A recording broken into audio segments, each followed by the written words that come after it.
You're listening to From There to Here, a Star Trek Enterprise podcast. Hello, my name is Josh, and with me is Justin. Today, we are reviewing Season 1, Episode 21, Detained, or, as I like to call it, the Japanese internment camp allegory episode.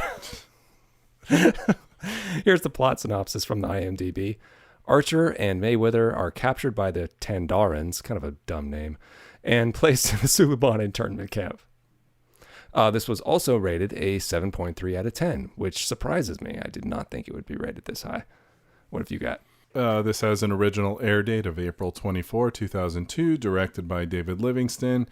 And the obvious trivia is, of course, that this is guest starring Dean Stockwell from Quantum Leap with Scott Bakula. That's it? That's all you can find? That's all it talks about. Oh, that's it? Oh, okay. And just someone saying something to the effect of, their dynamic in this episode is very different from their dynamic in Quantum Leap. That's lame. I know. Nobody else could find? Not on Wikipedia else? Anyway. There was nothing worth noting. Well, that's not fair. Well, I know. I look forward to hearing what you're going to dig up each week. I'll keep looking while we talk. No, that's okay. Well, we should move on to the next part of the episode. So, right off the bat, I like to say I think it was great to see Dean Stockwell and Scott Bakula together again, but I think it was a crime that they weren't given anything really interesting to do. I know I can't be the only one that thinks this. There's no way you're the only one that thinks this. I know we talked about that when this originally aired. Mm-hmm. Well, I was wrong from last week. If you did listen to the one from last week, at the end of that, I mentioned that I was unsure as to what episode this actually was, and I know now that I definitely got it mixed up. I think it's called The Communicator, the one that I got it mixed up with. Oh. There is an episode called The Communicator, isn't there? Yes. Okay. I think that's season 2, though. Okay. And I was getting it mixed up with that. So this is not what I was expecting it to be. Well, that being said, though, Dean Stockwell does a fine enough job. But, my problem is like I said, the big criticism. They've got Dean Stockwell in with Scott Bakula, famously a famous TV duo, and they don't give them anything fun to do. Like, why? I know. Like, it just felt like Scott Bakula was out at lunch with the producers, saw Dean Stockwell in the restaurant. Hey, you want to be in this week's episode? Yeah, it really felt like that. It's like, well, come on, make it fun. Like, I agree. I mean, it was such a wasted opportunity. It's a fine episode. There's nothing wrong with it. And there's nothing at all wrong with Dean Stockwell's performance. I definitely wouldn't rate it 7.3. It was just an okay episode. It was just okay. It was better than last week. Yes, it was better than last week. Which was, what was it? What I've already forgotten it. Oasis. Yeah, Oasis. Yeah. Yeah, that was horribly plagiarized. Yeah. But this one, it was like you said, it's if you've got Dean Stockwell for an episode, not just Dean Stockwell, good actor, but Dean Stockwell, co-star of Quantum Leap. Why in heaven's name would you not capitalize on that? The fans are going to tune in wanting to see something. Yeah. The slightest reference, the smallest this, the smallest that, nothing. And it's like the whole episode is a 45-minute tease for something that never happens. And I know you remember this, but I'll say it for the listener that doesn't remember. Yeah. The one listener. I vividly remember talking about another TV show that had a guest star that was connected to the main star's past film work, and how they beautifully gave the fans a wink, and that was from Sliders. Oh, right. Do you want to say it? Do you want to explain? Yeah. It was. Sure. I don't remember the episode, but it was something about they slid into a world of tornadoes. Yeah, whatever. And it was something like that. But they were like vicious tornadoes, much more than real life tornadoes. Vicious animal things. Vicious animal things. Anyway, but it was Corey Feldman was. And who is the main star of Sliders? The main star is Sherry O'Connell, who was Vern from Stand By Me, and with, of course, Corey Feldman. With Corey Feldman, who played Teddy. And Teddy of course, and Vern. That was probably 10 years ago. for them. You mean 10 years after they did Stand By Me? Yeah. That episode of Sliders, roughly 10 years later. Maybe a little more. I think a little bit more. Okay. I would say that, considering how old they were when they did that Sliders 15 episode. years later. So the episode doesn't really matter. At the end, no, I think important. as they're saying goodbye, Jerry O'Connell puts his hand out, and then I think it was Corey Feldman. They skin it. They do the skin it move, and it was like in the background. And they didn't show it. They didn't make a close up of it. No, they didn't. They didn't zoom in on it. But the Corey Feldman character saying goodbye one by one to the 3 or 4 other stars of the show. I'll miss you most of all, Scarecrow. And they walk off screen and all that, and it's just a handshake. And you, at this point, as the viewer, you're like, okay, they're not going to do anything. Mm-hmm. But then instead of a handshake, they skin it, and that's it. And he walks off, and he smiles, and he says bye. And I remember us watching that going, oh my God, they skinned it. You know, like, why were we watching that? Well, that was at that point when the show was somewhat good. Was it? I think that was in like the 3rd season. I think. Well, we were still holding on because Jerry O'Connell was still there. Okay. And the show's premise was good. It was a good premise. But what a beautiful way to wink to the audience. And like you said, they don't zoom in on it. They don't have someone go, what was that? Oh, it was nothing. No, it was something for the fans. It was in a wider shot. They weren't. I think they weren't even in the forefront of the shot. There was other characters in the shot. No, I think they had all walked off. Okay. It was just the 2 of them. But instead of the handshake, they skin it. Oh, God, brilliant. And I remember you, me, our brother, all talking about this episode because, you know, like any fan of Quantum Leap, would have been waiting for something. And I don't think our other brother gave a hoot. Well, maybe he did. Okay. But I remember one of the things we talked about was that they should have made it where every time Dean Stockwell was going to touch Archer, whether it was to shake his hand or anything, he would stop, because that was a thing in Quantum Leap they could never touch because Al was a hologram. And we thought, that's something so subtle that it wouldn't blow the 4th wall of the episode, but every time they're about to touch, they don't. It's for us to kind of realize they never touched. I didn't think that was straight. I mean, I know we talked about that. Yeah, I know we did. I didn't want a little cute wink like that. I thought the skin it wink was good from that Sliders episode. Genius. But I didn't want a wink. I wanted something about their chemistry to really stand out. If anything, I thought we were gonna get a wink, like when this is what I told you, like where there's a scene where Dean Stockwell is holding some kind of pad, like an electronic pad, and he's reading stuff off of it. He should have whacked it. Like he whacked it, like he whacked his hand link. Yeah, like to make it work. It makes that noise like pew pew, and he keeps reading.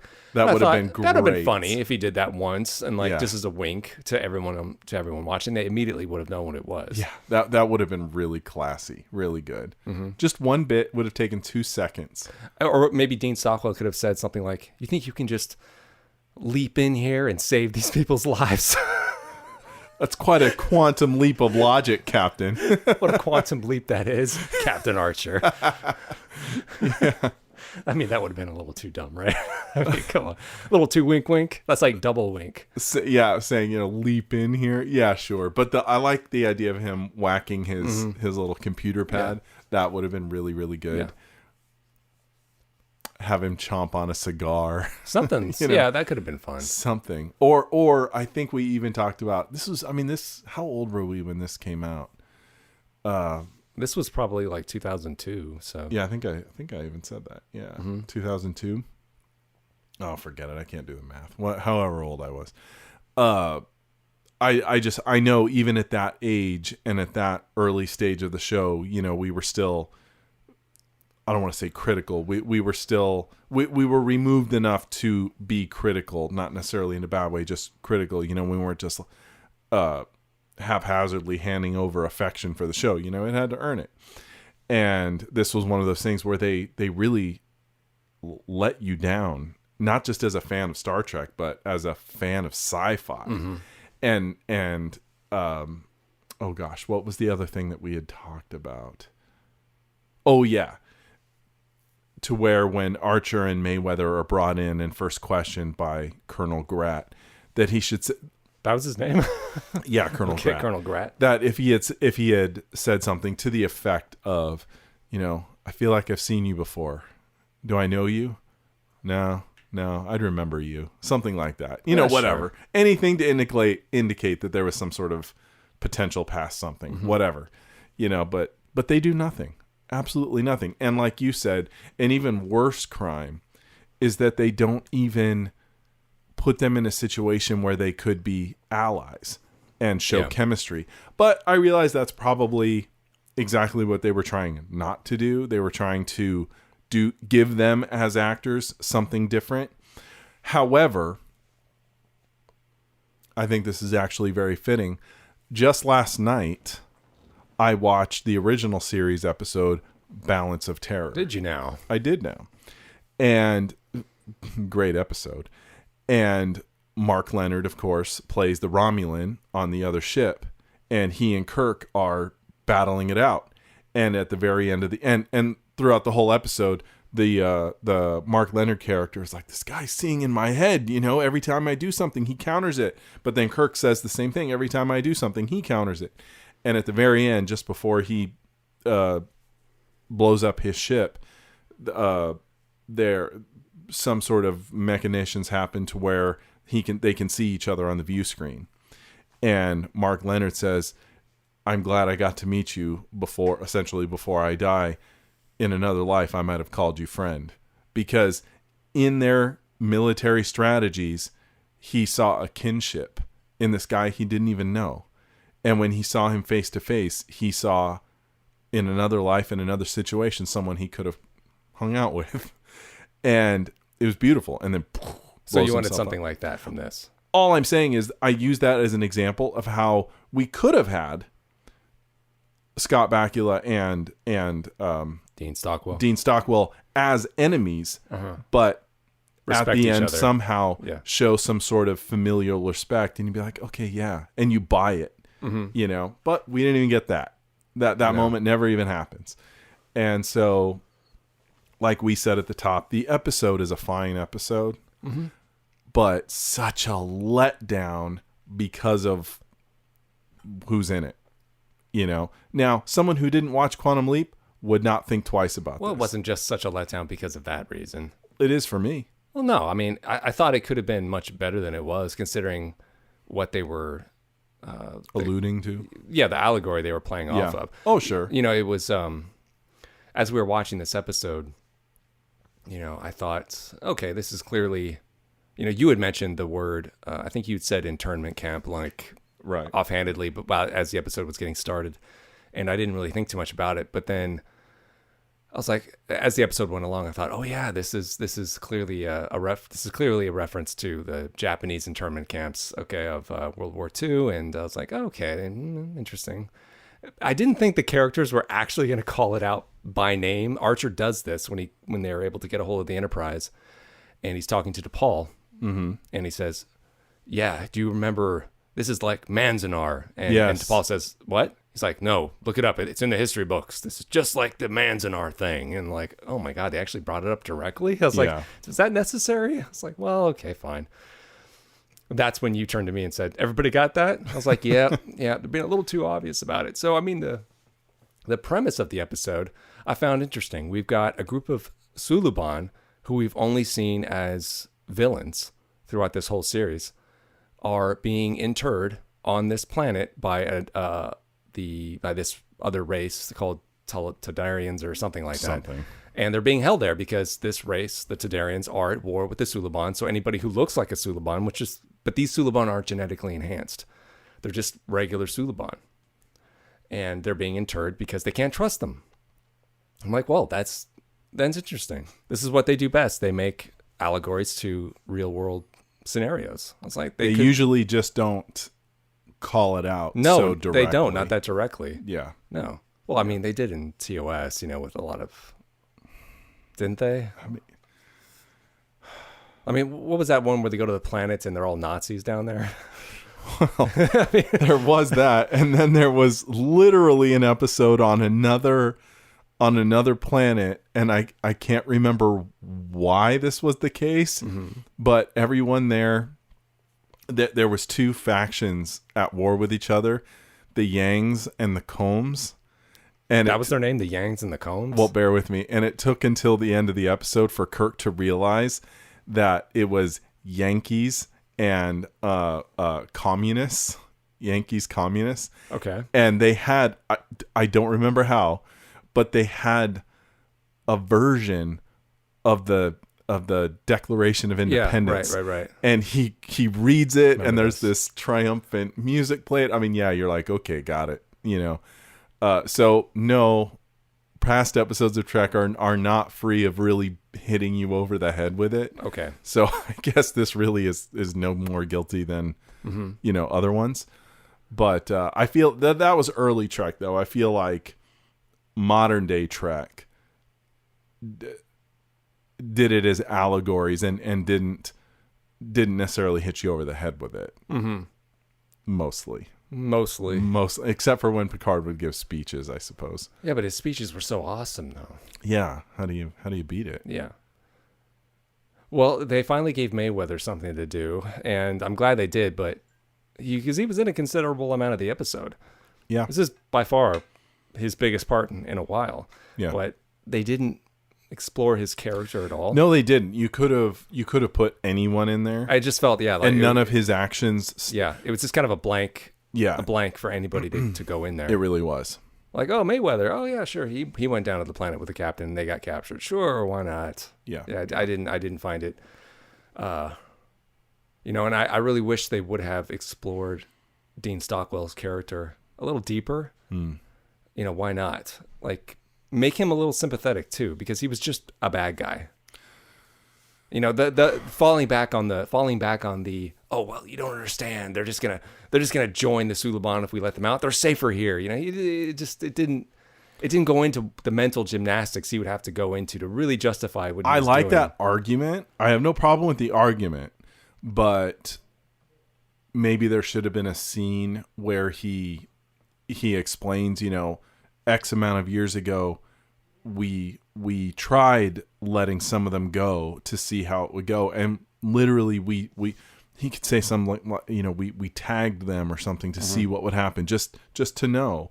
And he's like, every one of them got picked up, and within 6 months 90% of them were dead.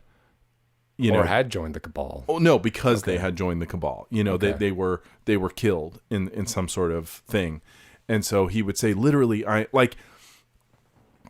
if you're going to make a character like that interesting, he has to vehemently believe what he's doing is right. And there's nothing that But they didn't justify that, though. And that's what I'm saying. Okay. That's why a scene like that would have justified it in his mind, and so the audience, not that we think he's right or wrong, just... So don't you think it would have been nice if we had a scene with Dean Stockwell and Scott Bakula where Dean is actually showing that he likes Archer, right? Like he does. Like he's shown that he likes him, he trusts him, and he wants to be on his good side. So he invites him to his cabin to have like dinner, and they sit there and they talk, and then Archer finds himself really liking him. And so he gets torn because he likes this guy that's also kind of imprisoning these other people. Right. And he kind of comes to see it from his point of view. And it's that shades of gray where he's like, God, I don't know. He's making a good point. But then again, he's keeping these people here. Against their will. Against their will. So he feels torn.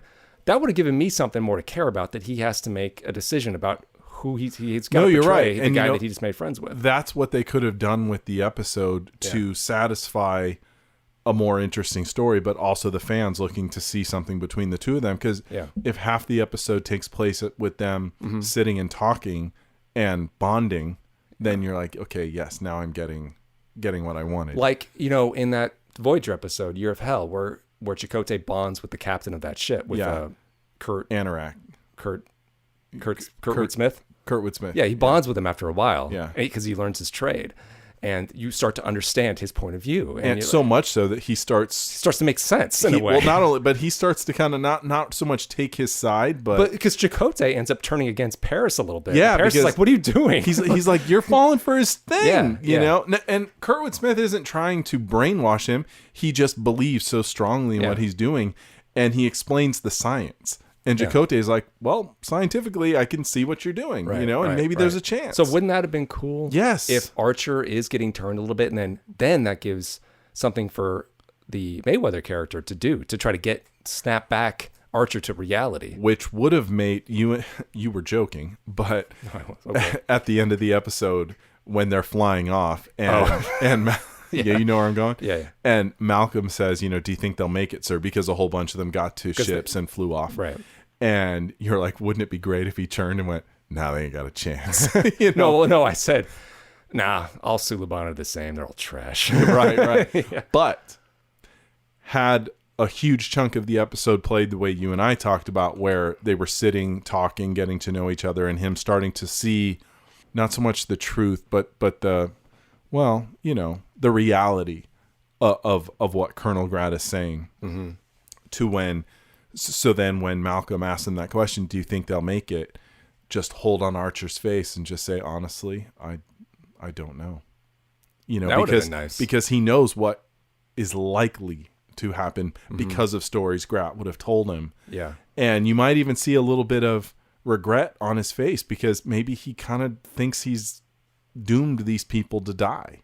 Yeah. Because they will likely get picked up and, put in that's not the way, Trek usually No, it doesn't. Deep Space Nine did that, where they would leave it. DS9 would do that. Yeah, they would leave it in the gray zone where we weren't sure whether or not this level of morality of the Federation was actually the right thing or not. But they would leave us at the end thinking, like, I don't know what's going to happen now. Like, maybe this wasn't the right thing. Who knows? Yeah.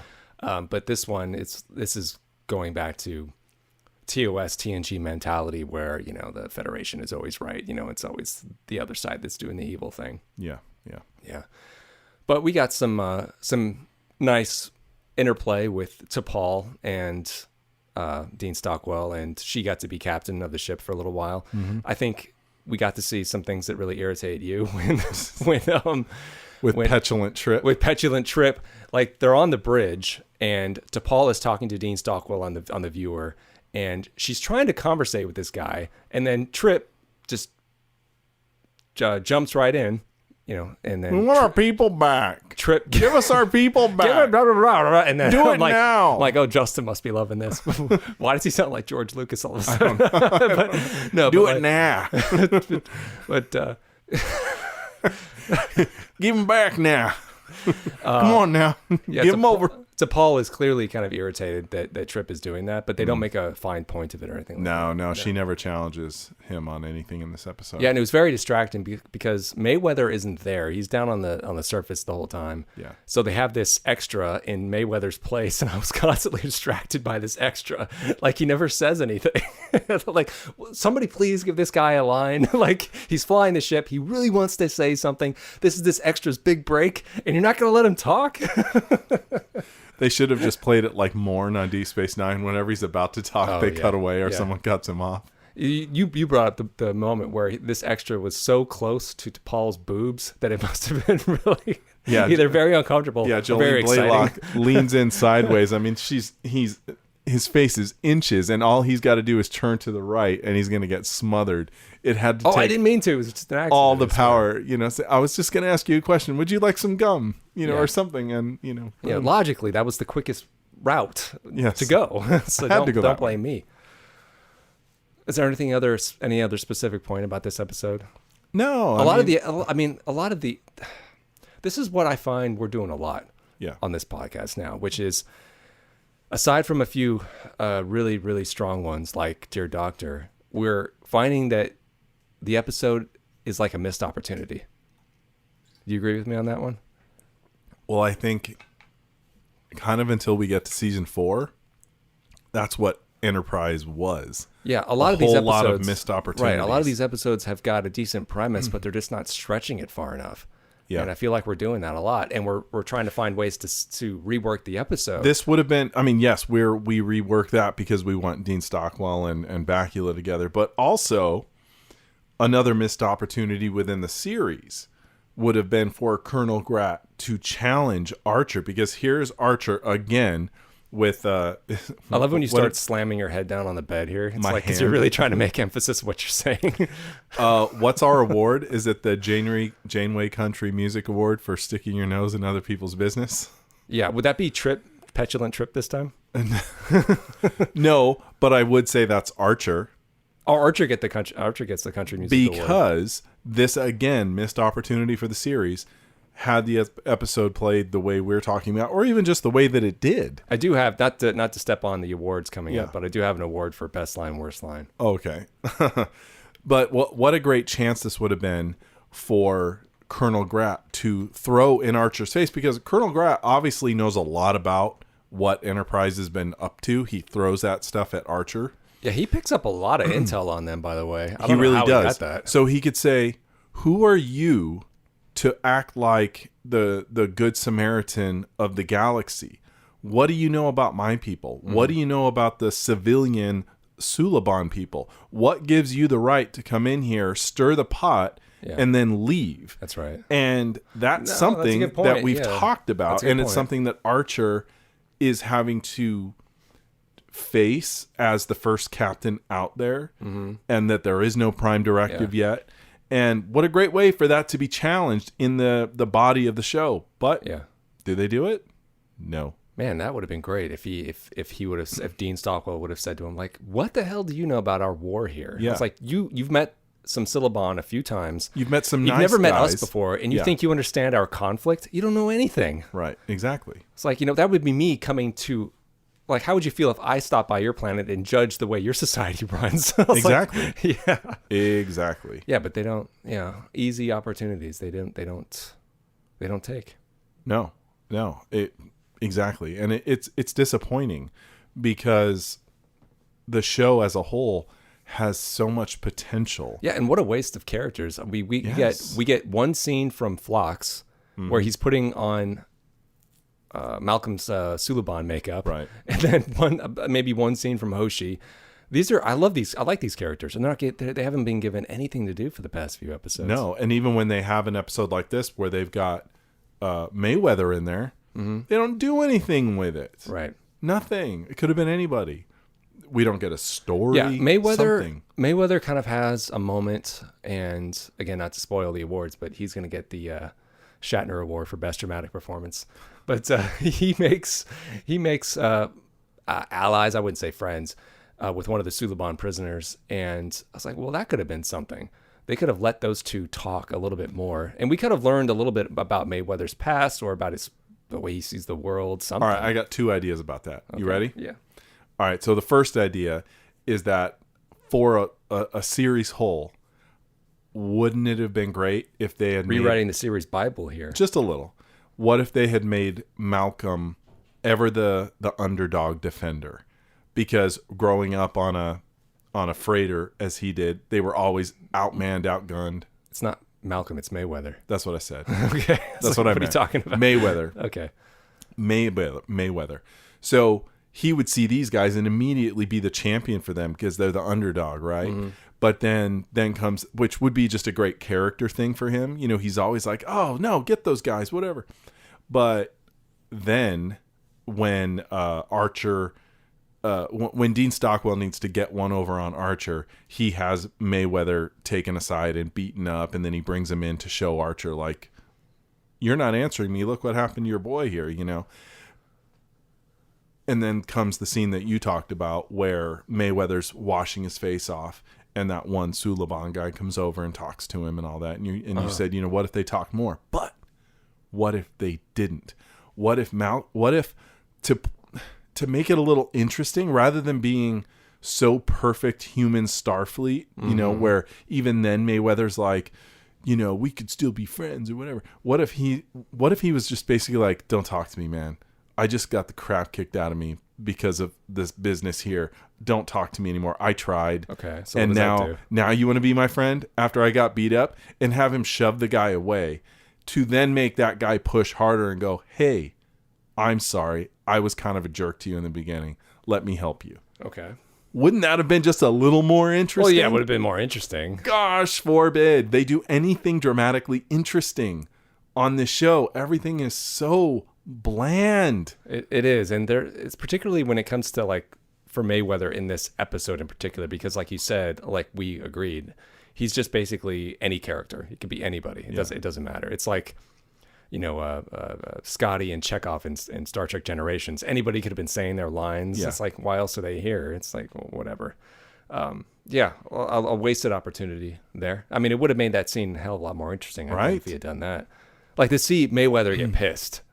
Like, that's what I'm saying. Yeah. Show him be mad. Yeah, let him have some range of emotions. Don't let him be the even keeled one. That's boring. And then give this supporting guest star something interesting to do by then flip it, because normally it's always the Starfleet guys always smooching the butt of the guest star to try and make friends with them. Have it be the other way, to where this guy is trying to now make friends with Mayweather because, but yet again, even their fight scenes were bland. I don't even remember them. Exactly, because they're bland. And even when Archer gets his hands on Dean Stockwell, nothing of substance happens. That was kind of a waste. Yeah. You think he's gonna hit him and he doesn't, and it was like, okay.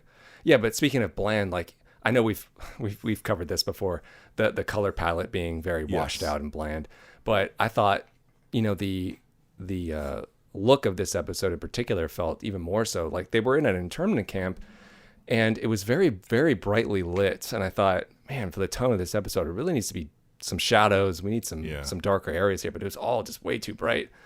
I thought that really did not work for this at all. Right. Didn't it put like a bad vibe in your head? It doesn't set the tone very well. No. But like I pointed out to you, that not that I am at all defending internment camps. Okay, got to make that clear. Yeah. Okay. I mean, of course, internment camps were not meant to be prisons. They were prisons, but they were gated off, but they were, you could be out in the sun and all that stuff.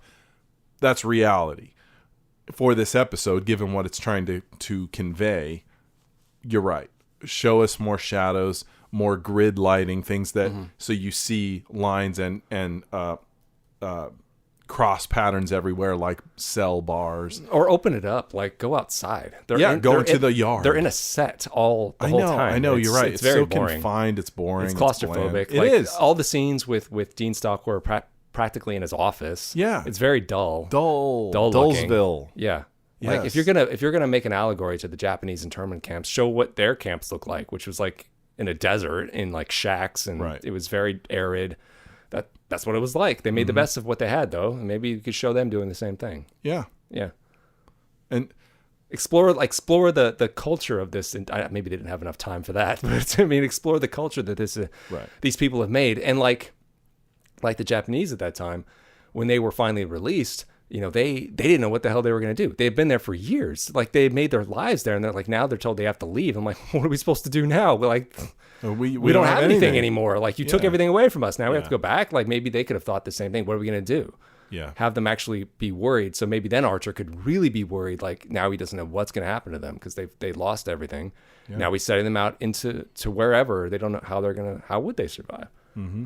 To leave with that, on that sense of just wonder and yeah, that would have been nice to leave us like that, but it doesn't. No, it doesn't. No. Okay, so I'm ready to hear your award for, was it good line, bad line? Oh, okay. So, best of, worst of. Best of, worst of. I don't think I have, because usually I'll categorize it as best scene, worst scene, and then best line, worst line. But okay, so best, I don't think I have best of, worst of in terms of scenes, but the best line, I think, by far, is when T'Pol is on the bridge talking to Dean Stockwell's character, the viewfinder, and she's trying to do a little trickery with him and says, Dean Stockwell, do you like meat? I was like, okay, that was funny. That was cute.